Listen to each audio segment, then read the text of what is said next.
Hello guys, blessed morning po sa inyong lahat. Dito ulit tayo sa property. And today, sisilipin ko yung mga tinusok ko doon na rose. Titingnan natin kung ano na itsura nila. So, nagtusok ako dito ng mga rose na pinutol ko doon sa bahay. Naglinis kasi ako, ang dami ng yung mga sibol nila, yung puno ng rose. So, yung mga cuttings ko doon, dinala ko dito. Kasi, balak kong taniman ng mga bulaklak ang paligid ng property. So, dito, sa may gilid, roadside, sa may tabi ng irrigation, since laging basa to, hindi naman gagamitin yan. Pinahalap kong taniman ng mga rose. Sabi ko, pupunin ko ng rose yan. Tapos, dito hindi ako pwede maglagay ng rose. Kasi daan niya, tapos pag sumobra dito, hindi pwede. May mga tinik-tinik kasi yun. Kaya bala ko, once na malagyan ng bako dito, maglalagay naman ako ng hanging plants. Maglalagay ako ng mga paso or gagawa ko ng mga planter boxes bago isasabit ko sa bakod na to. Bago yun ang tataniman ko ng mga bulaklak. Doon naman sa harapan doon, magtatanim naman ako direkta naman sa lupa. Iniisip ko rose din. Pero kung hindi naman rose ang itatanim ko, maghahanap ko ng mga maliliit lang. So, now dito yung mga rose. Silipin lang natin yung mga tinusok ko kung ano na itsura nila.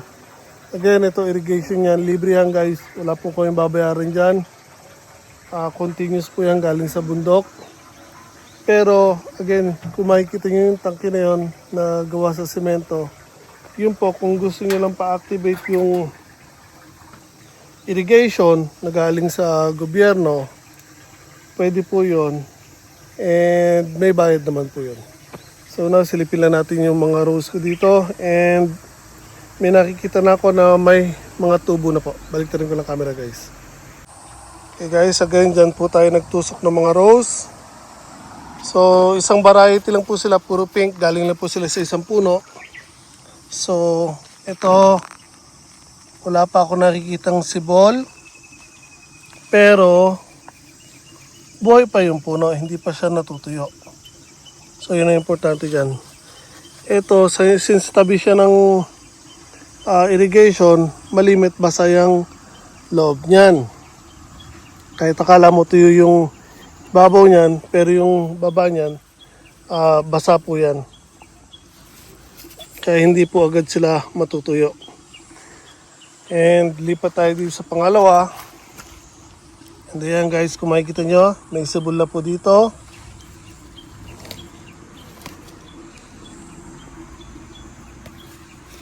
Linisin lang natin ng konti. As much as possible, pag mayroon kayo mga tinusok na mga ganyan, rose o anumang kahoy na nag-uugat agad pag tinusok nyo lang sa lupa, once na mag-start na magdahon sila or magtalbos, iwasan nyo na masasagi lagi yung kahoy na yun. Kasi may tendency na mamatay pa rin sila once na magalaw nyo. So dito, ito yung mga main or magugulang na puno or cuttings nilagay ko. Meron din ako yung mga pinagtabasan, may sa ibabaw na mura lang. Dito ko naman nilagay lang sa mga gilid. So, if ever ka ako na mabubuhay sila, later on, pag buhay na sila, doon ko ililipat. So, meron tayo dito tatlo. Ayan po, itong isang to, wala pang sibol, pero again, hindi pa rin po natutuyo. Buhay pa rin po siya. Ito naman pangalawa na to, ayan kung makikita nyo may sibol na. So successful. Ito namang pangatlo na yan, ayan, meron na rin po. Meron pinaglunuhan ng insekto. Yun po ang nabago sa kanya. Pero again, yung puno niya, buhay pa rin, di pa rin tiyo. Pero ito, sa dulo, mag-focus ka boys. Ayaw mag-focus eh.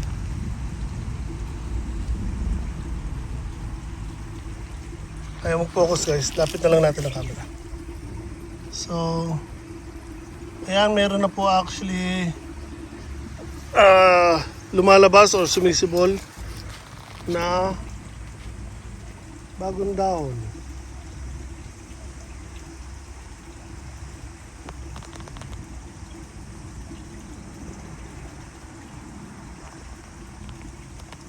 Ayaw niya talaga mag-focus. Oh well. So lipat naman tayo dito sa sunod. So ito, magulang din po ang puno niyan. Ito, meron din. Meron ding nagluno na insekto. Ayan.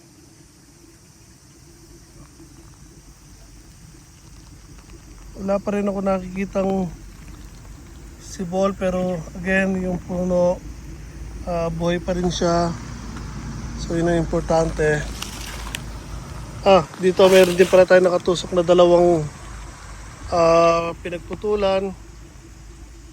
Yan, although wala pang... ito sa ibabaw meron na. Ayan guys, hindi lang po siya nagpo-focus, pero ayan, kung makikita niyo parang blurred na yan. Yan, sibol na po yan. Dito naman sa tabi niya, yan, mura din, pero yan, wala pa, pero green na green pa rin po yung kahoy. Next one. Ito, wala pa rin sibol. Pero yung itong part na to, yan, mayroon pang lalabas or sisibol na dahon. Buhay na po siya. Dito mayroon din isa nakatusok na pinagputulan, pero wala pang sibol. Again, mura po yung mga yan, yung mga dulo-dulo. Baka sakali lang ako na pag tinusok ko, baka or hoping na magkaugat sila at mabuhay. Then again, later on, kung mabubuhay yung mga yan, bala ko sana sila yung ilalagay ko doon sa harapan. Unlike kasi dito na palaging basa yung lupa dahil nga may irrigation. Doon kasi although may irrigation doon, pinatay po yung padaanan ng tubig doon, kaya wala pang dumadaloy ngayon. Pero once na buksan or buhayin natin yung irrigation doon, magiging daanan din po ng tubig yun or dadaloy po din ng tubig doon. Kaya nga lang, hindi ko pa siya ginagawa dahil pinapatuyo ko po yung lupa dito kasi dati itong taniman ng palay and putik po siya. Kaya pinapatuyo ko dahil pag pinadaanan ko ng tubig doon, yung daloy niya ng tubig doon, hindi na po maayos. Meron ng mga cracks, gaps, and doon medyo hindi na po pantay. Pababa siya, pero doon lumubog yung part na yun. Kaya yung tubig po dadaan dito or papasok dito sa pilapel and mababasa po na naman yung lupa, which is iniiwasan natin. Kaya hindi ko muna sila dinarekta doon. Once na if ever marami ditong rows na mabuhay, doon na natin sila itatransfer doon sa harapan ng property. Yung naman doon sa may gilid, di naman natin pwedeng taniman yon dahil boundary yon ng kapitbahay natin and dito sa atin. Kaya iwasan muna natin na mailagay doon sa side noon. Although yung sa bakod na yon, kapiraso doon, hindi, sakto lang pala. Siguro wala pang isang dangkal yung dito sa amin. Tapos sa kabila na yun. Ito naman yung sunod guys. Ito wala pa rin sibol, pero again, yung puno niya buhay pa rin. Ito naman tayo sa next. Ayan, hindi ko napapakita sa inyo ng malapitan. Then another one. And another one. Kita ba? Ayan, tapos meron din tayo sa doon na murang pinagtabasan, pinagputulan. Tapos dito meron din isa. Uy. Ayan. Next one. Dito medyo maliit. Ay, ito mukhang natuyo na. So mukhang, yung nga ba yun?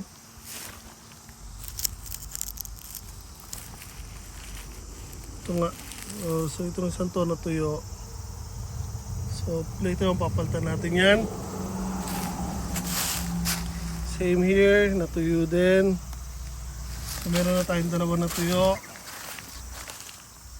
Ito okay pa. Ito meron ng, ayan guys, sa side niya meron na pong sumisibol na dahon. So okay yan. Here's another one.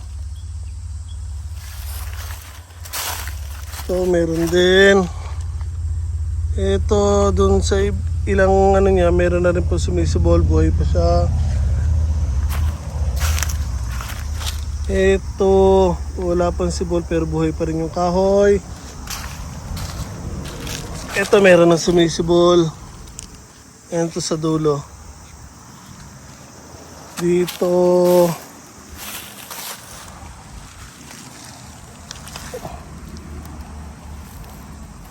ito buhay pa naman pero wala pang sumisibol.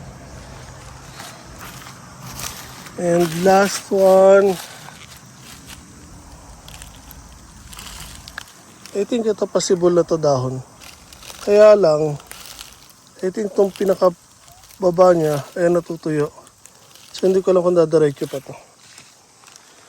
So there. Kaya na yan po yung irrigation natin. Kung makikita nyo, napakalinis guys ng tubig.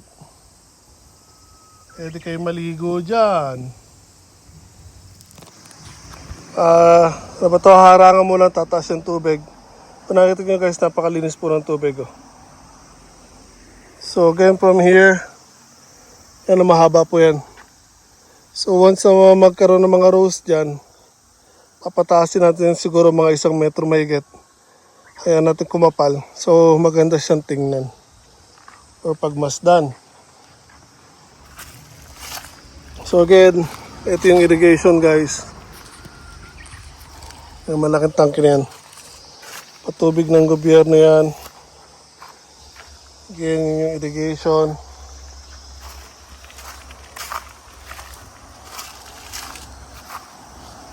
So tuloy-tuloy yan doon. So I think doon sa pangatlong, ito kasi isa, dalawa, pangatlong poste sa may left side, doon meron doon tubo na nanggagaling doon sa taas ng bundok. So again, ito yung boundary.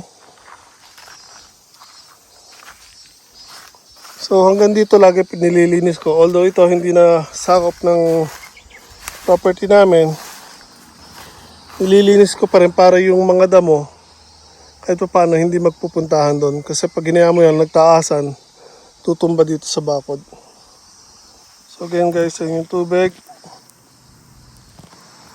Minsan makakakita kayo dyan ng pehe o katang, maliliit. Meron po dyan. So sa part na to, laging basa.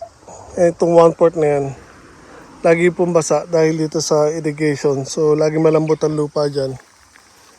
So, ito, nung makalawa, kapapadaan ko lang ulit ng traktora. Kaya yan maganda pong tingnan. So, Monday ngayon, wala po akong pasok. Kaya nandito ako. Gagawa pa rin po tayo dyan sa property. So, nung Saturday, pinadaanan ko ulit ng traktora.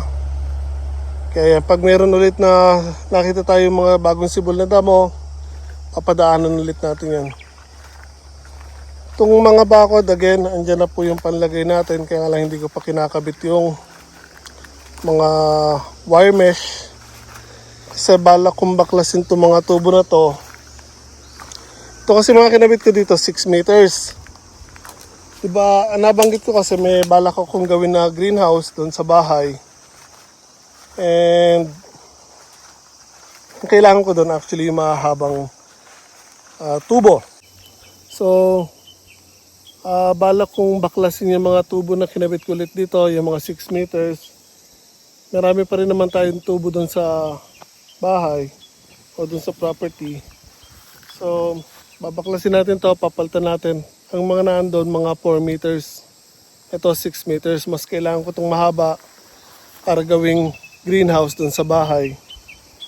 So, pag may oras na tayo, papalitan natin ng tubo na 4 meters. Then, dadalhin natin itong 6 meters dun sa bahay. Then, doon pa lang natin ikakabit yung mga bakod na wire mesh. So, again, ito yung lindero or boundary or muhon. Yung muhon, yun ang boundary ng property. Kung makikita nyo yung itim na yun, yung marker, nakapasok doon yung pipe. Hindi ko siya tinapat, hindi ko rin in-exceed. Nakapasok pa rin ako para if ever may makita nung nagmamayari nito na hindi ako pumasok dito sa side niya. Pero, again, ito nililinis ko pa rin.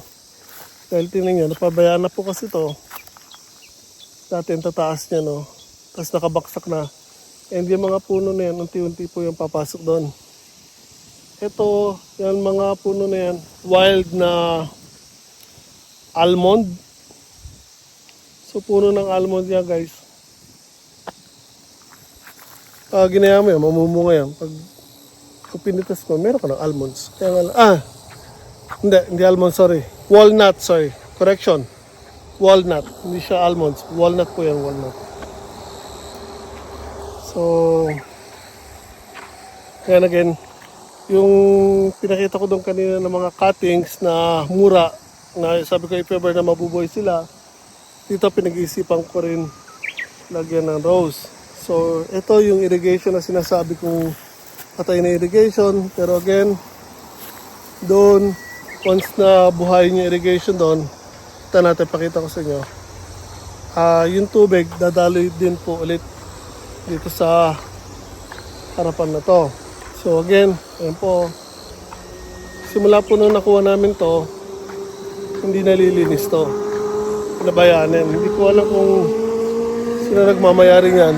Itong sa side naman ito, ayan po yung may-ari niyan, taga Otashi. So, from time to time, pumupunta yon. I think to sa kanila din to. Ito, in-spray niya ng gamot. Nagpunta siya ng isang beses. Pero matanda yung napunta, kaya hirap na rin magtabas. Kaya, in-spray na lang ng gamot. Dito, I think sa kanila rin yan. Pero, yung katabi lang, yung close lang doon sa property niya, tinatabasan. Kung makita niyo, mga tuyo na yung dahon kasi last week, in-spray niya ng gamot. So again, nandito yung irrigation dun. So tulad na sinasabi ko, yan sa may poste na yan, nasa likod niya yung mga tubo or pipes na nanggagaling dun sa bundok. Dumadiretso dito. Doon sa poste na yun, meron din. Kita. Hindi ko lang sure kung maririnig sa camera. Pero dito pa lang kasi rinig na yung dumadaloy na tubig.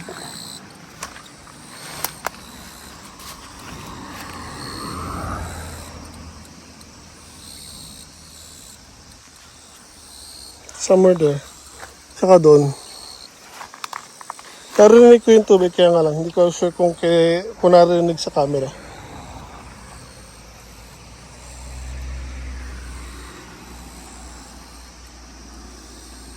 Baka yung mga cricket lang narinig nyo.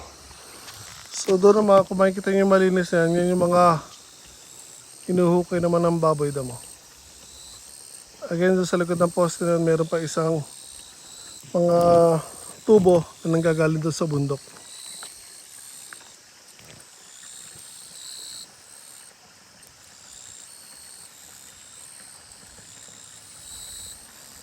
Again, yung pinokus ko lang ng konti, if ever nagbabaka sakali, baka marinig nyo.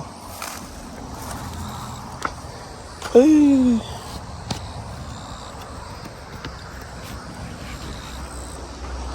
So sa mga nakapanood ng post ko dati na yung nagsasalita ako tapos umulan ng snow, dito po yon.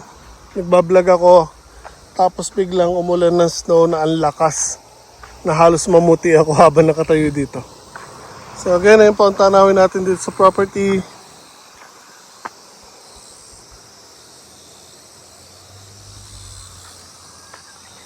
Ang ganda po dito. Yung guys, meron isang parang malaking bahay o mansion ba yun? Private property yun, meron doon. Ayun o. I think isa lang may-ari nun sa taas, tsaka yung sa baba na yun. Isang malaking property siya.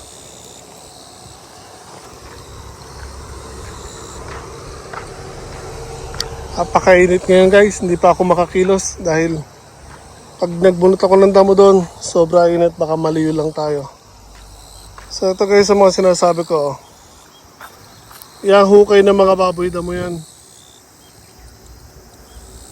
So yun, bago lang yun, no? So most likely kagabi lang yan. So just imagine, yung garden natin doon, tataniman natin, walang bakod. Tapos once na magsibulan na or lumago na, pupunta lang yung mga baboy damo, sisirain nila, kakainin yung mga tanim mo.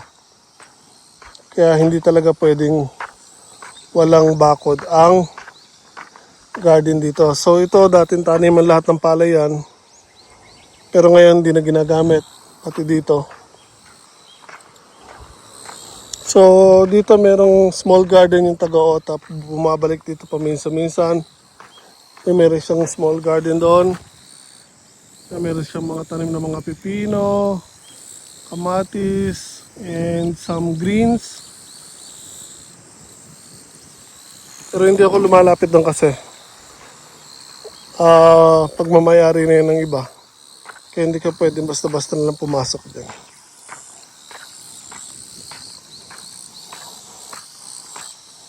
Ganda talaga ng tanawin dito. Lakas ng hangin guys, yun na lang, buti na lang. Makita niyo yung puno yung gumagalaw yung dahon. So, presko dahil lakas ng hangin. So yung sa baba niyan, riles. Tapos tatawid ka ng riles. Pababa ka naman, doon yung ilog. Yan o. So, yan, muni-muni lang muna tayo dito guys. Sobrang init, hindi pa ako makakilos. Again, kung mag-umpisa ako doon magtabas sa sobrang init, baka maliyo lang tayo. Mahirap na lang, mag-isa lang tayo. Baka matumba tayo dyan. Mapaano pa tayo. Ay.